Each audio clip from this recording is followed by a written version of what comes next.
April 18th, 1831, the founding of the University of Alabama. On April 17, 1831, the University of Alabama was founded in Tuscaloosa, Alabama. The university was the first public university in the state, and it was founded with the goal of providing a liberal education to the people of Alabama. The university was founded by the Alabama General Assembly, which passed a law establishing the university on December 18, 1820.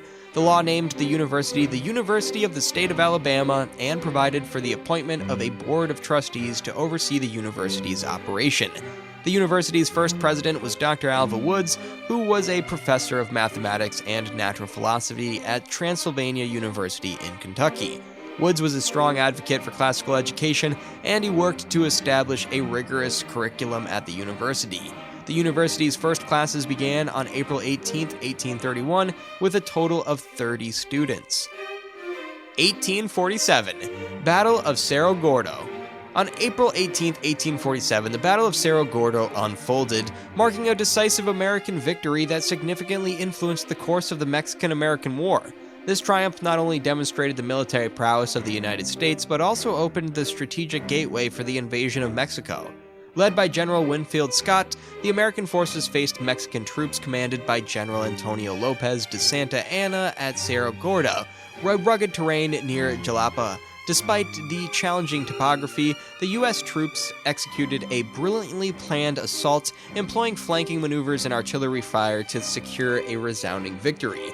The success of the Battle of Cerro Gordo was a pivotal moment in the war, as it cleared the way for the American invasion of central Mexico.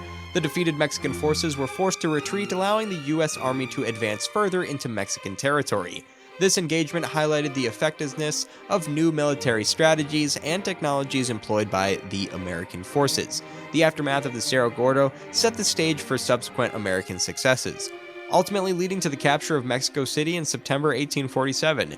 The Treaty of Guadalupe Hidalgo, signed in 1848, formally ended the war, resulting in significant territorial concessions from Mexico to the United States. 1857.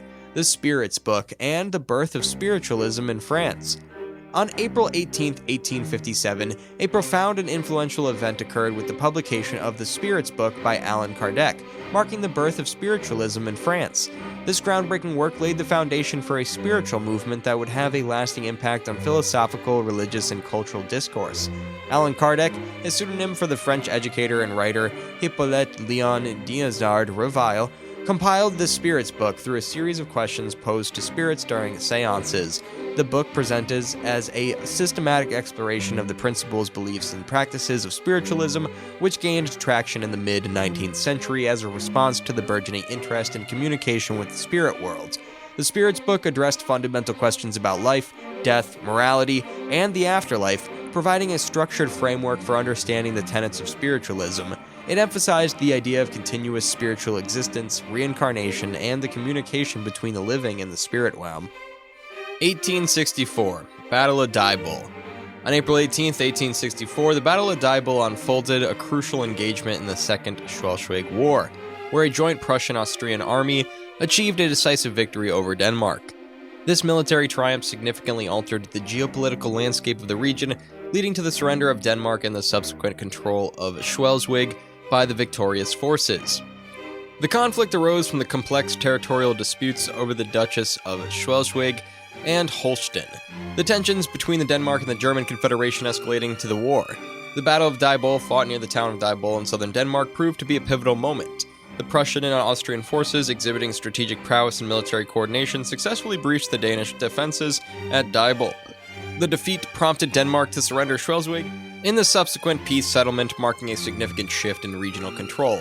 The aftermath of the Battle of Diebol had far-reaching consequences, as the defeated Denmark ceded the contested province to Prussia and Austria. This outcome reshaped the political dynamics of the region and fueled the aspirations of German unification movements. 1897. Outbreak of the Greco-Turkish War. On April 18, 1897, the Greco-Turkish War erupted, marking a significant conflict between Greece and the Ottoman Empire. This war, also known as the 30 Days War or the 1897 Ottoman-Greek War, unfolded against a backdrop of a long-standing tension, territorial disputes, and nationalist aspirations in the Balkan region. The root causes of the conflict lay in the complex geopolitical landscape of the late 19th century, with Greece seeking to assert its independence and expand its territory, while the Ottoman Empire aimed to maintain its influence in the region. The immediate catalyst for the war was a dispute over the status of the Ottoman-controlled island of Crete, which fueled nationalist sentiments on both sides. On April 18, 1897, hostilities commenced as Greece declared war on the Ottoman Empire. The conflict saw a series of battles and engagements, with both sides striving to secure strategic advantages. The war, however, proved short-lived, lasting only about a month. The Greco-Turkish War ended with the signing of the Treaty of Constantinople on May 20, 1897. The treaty, brokered by the great powers, established a fragile peace but left underlying issues unresolved. The outcome had implications for the geopolitical balance in the region, contributing to the broader shifts in power dynamics that would characterize the early 20th century. 1899, St. Andrew's Ambulance Association. On April 18, 1899, a significant milestone was achieved with the granting of a royal charter to St. Andrew's Ambulance Association by Queen Victoria. This recognition marked a pivotal moment in the history of first aid and emergency medical services, solidifying the association's commitment to providing crucial assistance during times of need. Established in Scotland, the St. Andrews Ambulance Association had its root in the St. Andrews First Aid in Scotland organization, founded in 1882. The association played a vital role in promoting and disseminating knowledge of first aid techniques, training individuals to respond effectively to emergencies and accidents. The granting of a royal charter bestowed official recognition upon the St. Andrews Ambulance Association, affirming its dedication to the principles of first aid, emergency care, and community service. Under the charter, the association continued to expand its reach and impact, contributing to the development of first aid practices not only in Scotland but also beyond.